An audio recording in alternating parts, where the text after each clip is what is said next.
Praise the Lord, hallelujah, praise the Lord.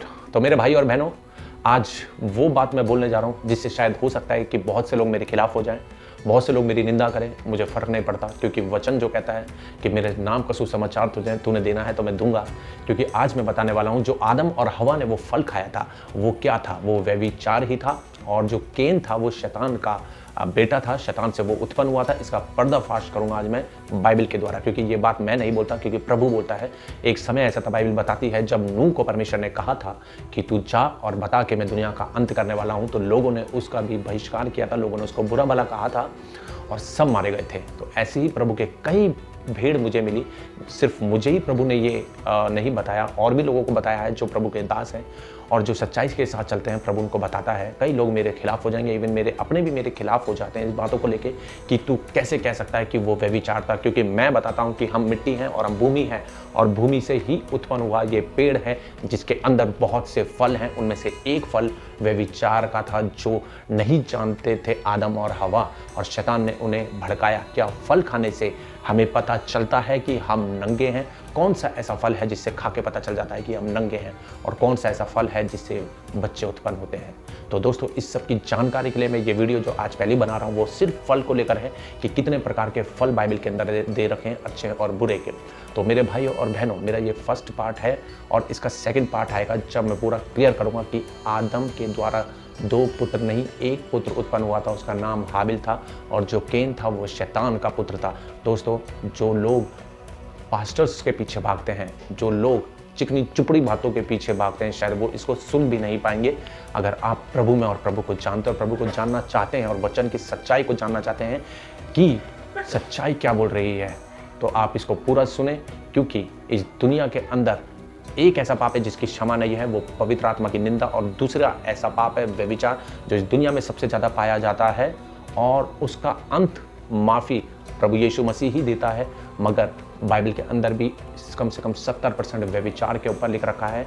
तो व्यभिचार से कैसे भागे हम और कैसे अपने आप को सेव करें, इसीलिए मैं ये वीडियो बनाता हूँ। क्योंकि आप जानते हैं, मैंने अपनी पिछली वीडियो में बताया कि मेरे भी 2 गुनाह थे, वो मैंने हमेशा के लिए खत्म कर दिए, क्योंकि प्रभु ने मुझे बोला, प्रभु ने मुझे चुना। हालेलुया। इस वीडियो को पूरा देखें, प्रभु आपको आशीष दे।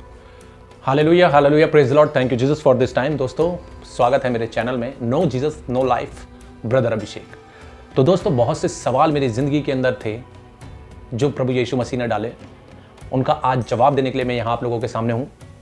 और मेरा मेन पॉइंट ये है, क्या जो आदम ने फल खाया था वो केला, सेब था, या कोई और फल था, या वो व्यभिचार था, शारीरिक संबंध था?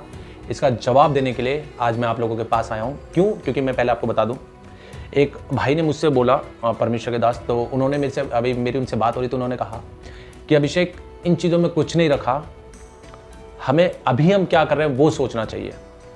ठीक है, सोचना चाहिए, मगर अगर बाइबल लिखी है, बाइबल के कुछ उद्देश्य हैं जो बाइबल हमें समझाना चाहती है, अगर जब तक हम उसे नहीं समझेंगे, हम वो जीवन का फल नहीं खा सकते जो परमेश्वर ने हमारे लिए रखा है। और वो मिलेगा, वो मैं आपको वचन में से आगे बताऊंगा। एक्चुअली में क्या है, मेरी वाइफ है, मेरे सामने ही है। एक दिन मेरी उससे बात हो रही थी, तो मैंने उससे शेयर करी ये बात कि आदम ने कौन सा फल खाया था। तो उसने मुझे क्लियर बोला कि वो व्यभिचार था। तो मैंने कहा, तुझे कैसे पता? तो कि जी, मेरे पास्टर ने मुझे बताया था। और जो ये बताता है वो भेड़ है, क्योंकि जिससे प्रभु बात करता है, जिसकी आंखें प्रभु खोलता है, ये ज्ञान सिर्फ उसी को होगा। जैसे कि मैं अपने बारे में बता दूं, आज मुझसे लोग पूछते हैं कि आप किस हक से बोल सकते हो।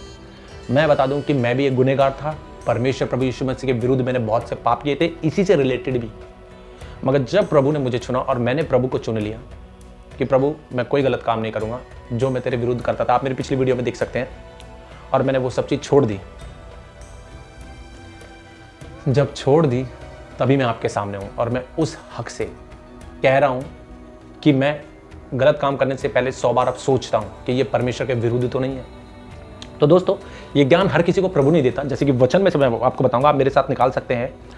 2 कुरिन्थियों उसका 3 अध्याय उसका 14 से मैं पढ़ूंगा 16 तक। यहाँ इस तरीके से लिखा है, परंतु वे मतिमंद हो गए, क्योंकि आज तक पुराना नियम पढ़ते समय उनके हृदय पर वही पर्दा पड़ा रहता है, पर वह मसीह में उठ जाता है। आज तक जब कभी मूसा की पुस्तक पढ़ी जाती है तो उनके हृदय पर पर्दा पड़ा रहता है, परंतु जब कभी उनका हृदय प्रभु की ओर फिरेगा तब वह पर्दा उठ जाएगा। Hallelujah, praise the Lord. तो दोस्तों मैं आपको एक चीज़ बता दूं, कई लोगों से मेरी बात होती है इस बात में, जैसे कि एक बार मेरे पापा ने बोला फलाने पास्टर ने 45 पता नहीं 50 बार पुराना नियम और नया नियम पढ़ के छोड़ दिया। कितनी बार भी पढ़ लो, जब तक प्रभु में फिरोगे नहीं, अपने पापों का पश्चाताप नहीं करोगे और परमेश्वर से वादा नहीं करोगे कि प्रभु तेरे विरुद्ध अब मैं पाप नहीं करूंगा और तेरे लिए जीऊंगा और तेरे लिए मरूंगा, सच्चे दिन से, और आप गलत काम की तरफ नहीं जाओगे, तब आप प्रभु को क्या करोगे? ग्रहण कर लोगे। तब जाके आपकी आंखों के आगे से एक पर्दा प्रभु हटाता है, जो प्रभु ने मेरे लिए भी हटाया, और तभी मैं आज बैठ के बोल रहा हूं। तो पुराने नियम को समझना नॉट ईजी नहीं है। पुराने नियम को समझना बहुत मुश्किल है, क्योंकि आज मैं जो बात बोलने वाला हूं, क्या कैन शैतान की औलाद था? ये बहुत बड़ा प्रश्न है। अगर प्रश्न यहां से है तो क्वेश्चन का आंसर भी इसी के अंदर से मिलेगा, पवित्र बाइबल में से। Hallelujah, praise the lord. प्रभु की स्तुति हो। मेरी वाइफ सामने बैठी है, जो कि इसने बताया मुझे एक दिन कि चर्च में इसको बताया गया कि वो फल सेब था। क्या था? एप्पल। और कई लोग कई तरह के फल बताते हैं। तो मेरी वाइफ ने सोचा मैं ज़िंदगी में कभी एप्पल नहीं खाऊंगी, ये सेब से घबराने लग गई। इसने मुझे बताया। सोचो, सेब खाने से क्या बच्चा हो जाता है? या कौन सा ऐसा फल है जिससे संतान उत्पन्न होती है? प्रश्न है ये, और इस प्रश्न का आंसर मैं देता हूं, क्योंकि बाइबल क्या कहती है, उन्होंने फल खाया, और वो फल क्या था? अब एक फल तो तुम्हें चर्च में या लोग समझा देते हैं वो फल है, बट बाइबल कितने फलों की बात करता हूं, मैं वो वचन से बताऊंगा। तो मेरे भाई बहनों, पहला वचन हम निकालते हैं ओल्ड टेस्टामेंट से, जहां उत्पत्ति में जो फल की बात कर रहा है, वो फल आप लोगों को जो समझाते हैं वो क्या है वो आप जानते हैं, मगर प्रभु क्या कहता है पुराने नियम में से? यिर्मयाह 31 का आप 16 पढ़ेंगे तो उसमें ये लिखा है, यहोवा यूं कहता है, रोने पीटने और आंसू बहाने से रुक जा, क्योंकि तेरे परिश्रम का फल मिलने वाला है। क्या वे शत्रुओं के देश से लौट आएंगे? अब वो फल की बातें कर रहा है। अब ये कौन सा फल है जो मिलने वाला है? आम, सेब, केला, चुकंदर, चीकू, समथिंग। अब ये मैं आपके ऊपर छोड़ता हूं, क्योंकि जब आप ये वचनों को पढ़ेंगे तभी आपको समझ में आएगा कि ये कौन सा फल है। आप दूसरा निकाल लेते हैं। आ जाइए मत्ती 3, मत्ती 3 का 7 में लिखा हुआ है, उसका कुछ ऊपर लिखा हुआ मैं भी आपको थोड़ी देर में बताऊंगा। लिखा है, किसने जता दिया कि आने वाला क्रोध से भागो, इसलिए मन फिराव के योग्य फल लाओ। मन फिराव के योग्य फल लाओ। चीकू लाओ, सेब लाओ, केला लाओ, तरबूज लाओ, कौन सा फल लाओ? ये विचार आपके ऊपर छोड़ता हूं। अगर आप ये सुन रहे हैं तो अब आप देखिए ये फल, किस फल की बाइबल बात कर रही है। अब ये तीसरा फल मैं देखता हूं, बाइबल में से बताऊंगा तीसरा फल क्या है। अब देखिए तीसरा फल है मत्ती 5, उसका आप 11 पढ़ेंगे, 11 और 12, तो उसमें क्या लिखा हुआ है? धन्य है वे जो धर्म के कारण सताए जाते हैं, क्योंकि स्वर्ग का राज्य उन्हीं का है। धन्य हो तुम जब मनुष्य मेरे कारण तुम्हारी निंदा करे और सताए और झूठ बोलकर तुम्हारे विरुद्ध में सब प्रकार की बुरी बातें कहे। तब आनंदित और मगन होना, क्योंकि तुम्हारे लिए स्वर्ग में बड़ा फल है। स्वर्ग में इतना बड़ा फल? क्या अमरूद इतना बड़ा होगा? क्या सेब इतना बड़ा होगा? क्या होगा? तरबूज इतना बड़ा होगा? स्वर्ग में तुम्हारे लिए परमेश्वर ने एक फल रखा है जो बहुत बड़ा है। वो फल आपके ऊपर छोड़ता हूं, आप बाइबल को पढ़े, समझे और देखें क्या वही फल है जो उत्पत्ति की बात कर रहा है, जो बाइबल उत्पत्ति की बात करती है। आप देखिए, और निकालता हूं मैं। आप मेरे साथ आप निकालेंगे मत्ती 10 का आप निकाल सकते हैं। मत्ती 10 के में 42 में अगर आप देखें तो यूं लिखा है, जो कोई इन छोटों में से एक को मेरा चेला जानकर केवल एक कटोरा ठंडा पानी पिलाए, मैं तुमसे सच कहता हूं कि वह किसी रीति से अपना प्रतिफल ना खोएगा। अब ये कौन सा प्रतिफल की बात कर रहा है? बाइबल, ठीक है। अगर प्रतिफल आपको लग रहा है तो फल की भी बात कर रहा हूं, जो आप वचन जो मैं दे रहा हूं आप पढ़ सकते हैं कभी भी। आप आ जाइए आप लोग, पेड़ और फल। आप देखिए ये पेड़ और फल, अगर इंसान को परमेश्वर ने पेड़ और फल की बात करी तो यहां वो उत्पत्ति की बात क्लियर होती है। देखिए आप मेरे साथ निकाल सकते हैं मत्ती 12, उसका 33 से पढ़ूंगा मैं कुछ तक। आपके पास बाइबल है तो आप उस पर अंडरलाइन करते चलिए। पेड़ और उसका फल हेडिंग है, यदि पेड़ को अच्छा कहो तो उसके फल को भी अच्छा कहो, या पेड़ को निकम्मा कहो तो उसके फल को भी निकम्मा कहो, क्योंकि पेड़ अपने फल ही से पहचाना जाता है। अब देखिए यहां क्या कहता है वो उसके बाद, हे सांप के बच्चों, इसको एक अंडरलाइन कर दीजिए, सांप के बच्चों, तुम बुरे होकर कैसे अच्छी बातें कह सकते हो? क्योंकि जो मन में भरा है वही मुंह पर आता है। भला मनुष्य मन में के भले भंडार से भली बातें निकालता है, और बुरा मनुष्य बुरे भंडार से बुरी बातें निकालता है। और मैं तुमसे कहता हूं कि जो निकम्मी बातें मनुष्य कहेंगे, न्याय के दिन वह हर एक उस बात का लेखा देंगे, क्योंकि तू अपनी बातों के कारण निर्दोष और अपनी बातों के कारण दोषी ठहराया जाएगा। अब देखिए यहाँ पे पेड़ और फल की बात दोबारा आ गई, जो आदि में थी, पेड़ और फल। अच्छा, अब इसके बाद ही एक और निकालिए, मत्ती 13 का 23 पढ़ूंगा, यहाँ पे भी फल दे रखा है। जो अच्छी भूमि में बोया गया, यह वह है जो वचन को सुनकर, अब बोया गया, अब देखिए बात को समझने की कोशिश कीजिए। जो अच्छी भूमि में बोया गया, यह वह है जो वचन को सुनकर समझता है और फल लाता है, कोई 100 गुना, कोई 60 गुना, कोई 30 गुना। अब देखिए वचन क्या कहता है, जो अच्छी भूमि में बोया गया, मतलब पेड़ और जो फल होते हैं, क्या वो बोने से वचन सुनते हैं? क्या वचन सुन रहे हैं? अब इसका मतलब क्या है मैं आपको बता दूं। पेड़ इंसान की बॉडी, फल हम में ही है, क्योंकि प्रभु का वचन आगे क्लियर करेगा कि वो पेड़ है और हम डालियां, फल हमारे अंदर है। देखिए ठीक है, आप देख सकते हैं मत्ती 12 का 23 में है ये, और फल दिखा दूं मैं आपको, तो जो क्लियर है वो मैं बता रहा हूं। फल के बारे में कितने तरीके के फल हैं। अब एक फल पे और आ जाइए। अब आ गया लूका निकाल सकते हैं, लूका 6 का 43 में क्या कहता है वो, कोई अच्छा पेड़ नहीं जो निकम्मा फल लाए, और ना कोई निकम्मा पेड़ है जो अच्छा फल लाए। हर एक पेड़ अपने फल से पहचाना जाता है, क्योंकि लोग झाड़ियों से अंजीर नहीं तोड़ते और ना झड़बेरी से अंगूर। भला मनुष्य अपने मन के भले भंडार से भली बातें निकालता है, और बुरा मनुष्य अपने मन के बुरे भंडार से बुरी बातें निकालता है, क्योंकि जो मन में भरा है वही उसके मुंह पे आता है।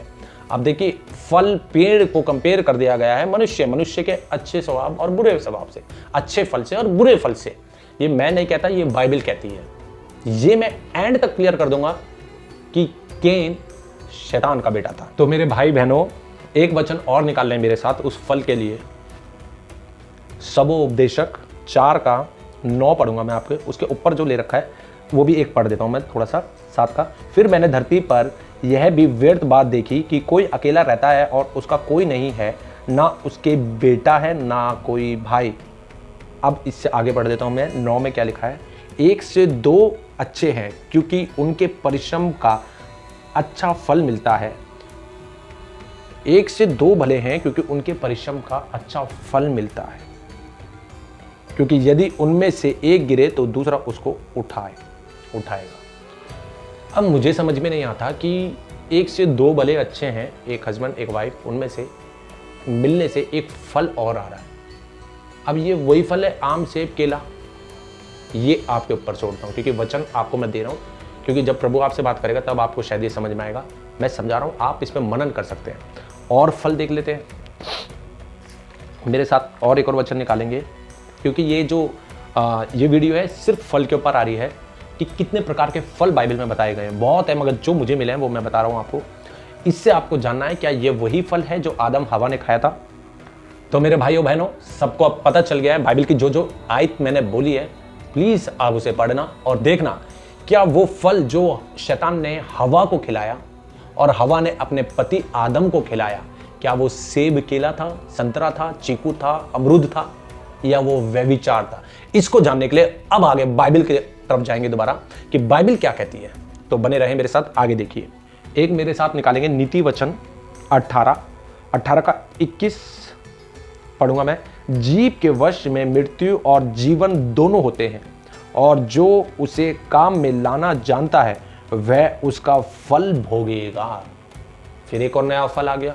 अब ये क्या है भैया, कितने फल, वो फल और ये फल, क्या, इनको आपको समझना पड़ेगा। इसे मैं समझाऊंगा बहुत अच्छे से अगली वीडियो में। अब मेरे साथ एक और निकाल लीजिए। तो मेरे भाइयों बहनों, जैसे मैंने कहा कि प्रभु पेड़ है और हम डालियां हैं और हम में ही फल है, वैसे ही क्योंकि उत्पत्ति 1 में जाएंगे, अभी मैं आपको वहीं लेके जाने वाला हूं। उत्पत्ति में लिखा है, जो उत्पत्ति 1 का 27 में, तब परमेश्वर ने मनुष्य को अपने स्वरूप के अनुसार उत्पन्न किया, अपने ही स्वरूप के अनुसार परमेश्वर ने उसको उत्पन्न किया, नर और नारी करके उसने मनुष्य की सृष्टि की। प्रभु में हम उसी के स्वरूप में अपने अनुसार उसने बनाया। तो जब उसने आदम और हवा की उत्पत्ति करी तो हम उसमें क्या है, एक पेड़ है और हमारे अंदर ही वो फल है। तो मेरे भाई बहनों, आप सुन लीजिए यूहन्ना 15, उसमें क्या लिखा हुआ है। सच्ची दाखलता मैं हूं और मेरा पिता किसान है। जो डाली मुझ में है, जो डाली मुझ में है, यीशु मसीह क्या कह रहा है, जो डाली मतलब हम लोग डाली, वो पेड़ है और हम डाली हैं। जो डाली मुझ में है और नहीं फलती उसे वह काट डालता है, और जो फलती है उसे वह छांटता है ताकि और फले। तुम तो उन वचन के कारण जो मैंने तुमसे कहा है शुद्ध हो। तुम मुझ में बने रहो और मैं तुम्हें। जैसे डाली यदि दाखलता में बनी ना रहे तो अपने आप से नहीं फल सकती, वैसे ही तुम भी यदि मुझ में बने ना रहो तो नहीं फल सकते। मैं दाखलता हूं, तुम डालियां हो। ये मैं नहीं कह रहा, ये वचन कहता है मेरे भाई और बहनों। मैं दाखलता हूं, तुम डालियां हो। जो मुझ में बना रहता है और मैं उनमें, वह बहुत फल फलता है। यहां क्लियर हो जाता है, जो प्रभु में बना रहता है, जो डाली प्रभु में बनी रहती है, वो क्या लिखा हुआ है, फल फलता है। फल, अब इमेजिन करो आदि में जो फल था और ये फल, प्रभु क्या बातें कर रहा है, आप समझ रहे हो मैं क्या कहना चाह रहा हूं, कि प्रभु पेड़ है और हम डाली हैं, और अगर हम उसमें बने रहेंगे तो फल लाते हैं। अब हमारे शरीर के अंदर फल, हमारे फल, अच्छे बुरे फल यही है, इसी के अंदर फल लाता है। क्योंकि मुझसे अलग होकर तुम कुछ भी नहीं कर सकते। यदि कोई मुझ में बना ना रहे तो वह डाली के समान फेंक दिया जाता है और सूख जाता है। अब देखिए फल वाली बात है, जाता है और लोग उन्हें बटोरकर आग में झोंक देते हैं और वे जल जाती है। यदि तुम मुझ में बने रहो और मेरा वचन तुम में बना रहे तो जो चाहो मांगो और वह तुम्हारे लिए हो जाएगा। मेरे पिता की महिमा इसी से होती है कि तुम बहुत सा फल लाओ। अरे भैया कहां से लाएं वो फल? जब पास्टर बता रहे हैं, जब लोग बता रहे हैं, जो प्रभु के दास हैं, जो सच्चाई नहीं बोलना चाहते, वो बता रहे हैं सेब है, केला है, तो फल कहां से लाएं? बाइबल किस फल की बात कर रही है? अब आपको शायद समझ में आ रहा होगा। इतने फलों को गिनवा दिया मैंने, कौन सा वो फल है? वो फल अभी पता चल जाएगा। अब नीचे क्या कहता है, तुमने मुझे नहीं चुना परंतु मैंने तुम्हें चुना और तुम्हें नियुक्त किया कि तुम जाकर फल लाओ और तुम्हारा फल बना रहे। Hallelujah, praise the Lord. तुम मुझ में बने रहो। तुमने मुझे नहीं, मैंने तुम्हें चुन लिया है कि तुम जाओ और फल लाओ। और क्या लिखा है, तुम्हारा फल बना रहे। कौन कह सकता है कि वो सेब केला था? मैं तो नहीं कह सकता, क्योंकि मुझे जो प्रभु ने बताया है मैं उसको सुनता हूं। एक वचन को आदमी 100 तरीके से बांट सकता है, मगर प्रभु का वचन एक ही है और एक ही रहेगा सर्वदा। ना वो कभी टल सकता है, ना वो कभी बदल सकता है। तो दोस्तों, मेरे भाई और बहनों, उस फल को हमें देखना पड़ेगा कि वो फल क्या है। अब प्रूफ करना है, आदम ने जो फल खाया था वो फल केला सेब नहीं था, वो व्यभिचार का फल था। तो उसके लिए अब आगे चलते हैं। एक फल और है, उसके बारे में और बताऊं। इब्रानियों 10 का 35 में लिखा है, इसलिए अपना हियाव ना छोड़ो क्योंकि उसका प्रतिफल बड़ा है, क्योंकि तुम्हें धीरज धरना आवश्यक है ताकि परमेश्वर की इच्छा को पूरी करके तुम प्रतिज्ञा का फल लाओ। अब ये कौन सा फल लेके आओ भाई? अमरूद, केला, सेब, कौन सा फल है ये? क्या ये वही फल है जो हमें बताया जाता है कि आदम और हवा ने सेब खाया? क्या ये वही फल है, या इतने फलों की बात मैं कर चुका हूं? क्या वही फल है? प्रभु कितने फलों की यहां पे बात कर रहा है? अगर फल खाने से बच्चे पैदा हो जाते तो फिर बात ये लगती है। फिर तो मिलना ज़रूरी नहीं था कि वो फल खाया और बच्चा, सेब खाया और बच्चा, अमरूद खाया और बच्चा, क्योंकि संतान को उत्पन्न करने की तभी तो आई थी, तभी तो बाइबल में बताया गया है। हवा को तभी तो बताया गया था। ये आदम और हवा की पूरी कहानी नहीं, एक सच्चाई जानने के लिए मेरी अगली वीडियो का वेट करें, बहुत जल्दी आने वाली है। प्रभु आप लोगों को आशीष दे। तब तक आप इसमें मनन करें कि वो फल क्या है जो आदम हवा ने खाया था। Hallelujah, praise the Lord.